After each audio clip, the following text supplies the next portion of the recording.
Italy 2026 সালের ডিক্রেটো ফ্লাসি বা sponsor আইনের অধীনে কৃষি বা এগ্রিকালচার সিজনাল অ্যাগ্রিকালচার ভিসার নুল্লা ওস্তা বা কাজের অনুমতিপত্র ইস্যু হওয়া এবং হাতে পাওয়ার সময় নিয়ে বর্তমান সর্বশেষ আপডেট নিচে বিস্তারিত দেওয়া হলো।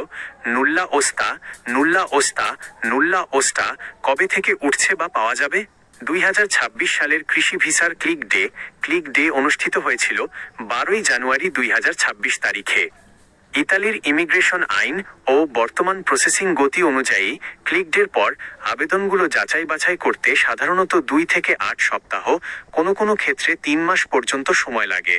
বর্তমান অবস্থা, যেহেতু এখন বছরের মাঝামাঝি সময় জুলাই 2026, তাই ইতিমধ্যেই যারা সঠিক সময়ে এবং প্রথম সারির কোটায় ক্লিক ডের প্রথম কয়েক সেকেন্ড বা মিনিটের মধ্যে সফলভাবে আবেদন জমা দিতে পেরেছিলেন, তাদের নুল্লা ওস্তা ওঠা শুরু হয়ে গেছে এবং অনেকেই তা হাতে পেয়ে গেছেন। বাকিদের ক্ষেত্রে, যাদের আবেদনগুলো কোটার একটু পেছনের দিকে ছিল বা যে প্রিফেকচুরা ইতালির আঞ্চলিক ইমিগ্রেশন অফিস চাপ বেশি, তাদের নুল্লা ওস্তাগুলো এখনও প্রসেসিংয়ে আছে এবং পর্যায়ক্রমে মালিকদের ইমেইলে বা পোর্টালে পাঠানো হচ্ছে। এই প্রসেসটি 2026 সালের ডিসেম্বর পর্যন্ত ধাপে ধাপে চলতে থাকবে। 2026 সালের কৃষি ভিসার গুরুত্বপূর্ণ নতুন নিয়ম, যা আপনার জানা জরুরি। 2026 সালের ডিক্রেতো ফ্লুসিতে ইতালি সরকার কিছু কঠোর নিয়ম যুক্ত করেছে, যা আপনার নুল্লা ওস্তা পাওয়ার ক্ষেত্রে প্রভাব ফেলবে। 1. মালিকের 7 থেকে 15 দিনের চূড়ান্ত ভেরিফিকেশন। আগে নুল্লা ওস্তা হয়ে গেলে মালিকের আর তেমন কাজ থাকতো না, কিন্তু নতুন নিয়মে ডিক্রি 145/2024 ইমিগ্রেশন অফিস স্পর্টেল্লো ইউনিকো নুল্লা ওস্তা ইস্যু করার পর ইতালিতে থাকা আপনার নিয়োগকর্তা বা মালিককে 7 থেকে 15 দিনের মধ্যে অ্যালাই পোর্টাল বা পিক ইমেইলের মাধ্যমে পুনরায় নিশ্চিত কনফার্ম করতে হয় যে তিনি সত্যিই আপনাকে কাজে নিচ্ছেন। মালিক যদি এই সময়ের মধ্যে রেসপন্স না করেন, তবে নুল্লা ওস্তাটি বাতিল হয়ে যায়। 2. বাংলাদেশিদের জন্য ভিএফএস মিউট পোর্টাল ও 6 মাসের মেয়াদের সুবিধা। নুল্লা ওস্তা ইস্যু হওয়ার পর সেটির সাধারণ মেয়াদ থাকে 6 মাস 180 দিন। এই সময়ের মধ্যে আপনাকে অ্যাম্বাসিতে ভিসার আবেদন করতে হয়।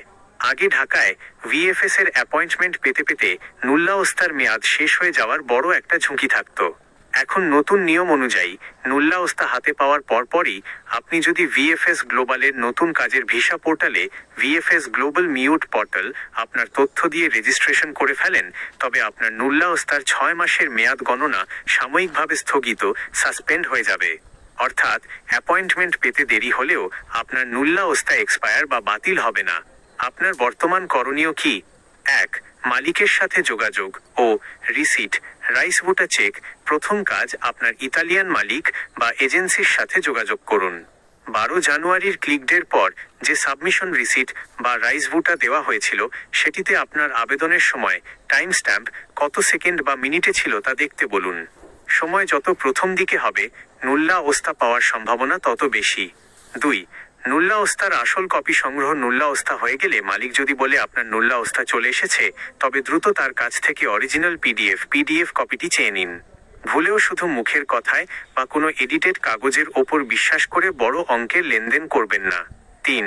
ভিএফএস পোর্টালে নাম ও কোড ভেরিফিকেশন। ভিসা আবেদনের প্রস্তুতি। নুল্লা ওস্তা পাওয়ার পর দ্রুত ভিএফএস এর মিউট পোর্টালে রেজিস্ট্রেশন করুন এবং ভিএফএস গ্লোবাল বাংলাদেশ যে ভেরিফাইড নুল্লা ওস্তা কোডের তালিকা ব্যাচ প্রকাশ করে, সেখানে আপনার নুল্লা ওস্তার বারকোড বা নম্বরটি মিলেছে কিনা তা নিয়মিত চেক করুন। তালিকায় নাম থাকলে আপনি সরাসরি ফাইল জমা দিতে পারবেন। জরুরি সতর্কতা, এগ্রিকালচার বা কৃষি ভিসা সাধারণত সিজনাল বা 9 মাসের কাজের জন্য হয়ে থাকে। বর্তমানে বাজারে প্রচুর ভুয়া নুল্লা ওস্তা বা এডিটেড পিডিএফ তৈরি করে প্রতারণা করা হচ্ছে। নুল্লা ওস্তা পাওয়ার পর অবশ্যই সেটির বারকোড এবং মালিকের ট্যাক্স রেকর্ড সঠিক আছে কিনা তা ইতালির কোনো বিশ্বস্ত পরিচিত ব্যক্তি বা লয়ার অ্যাডভোকাটো দিয়ে চেক করিয়ে নিয়ে তবেই টাকা পয়সার লেনদেন করবেন।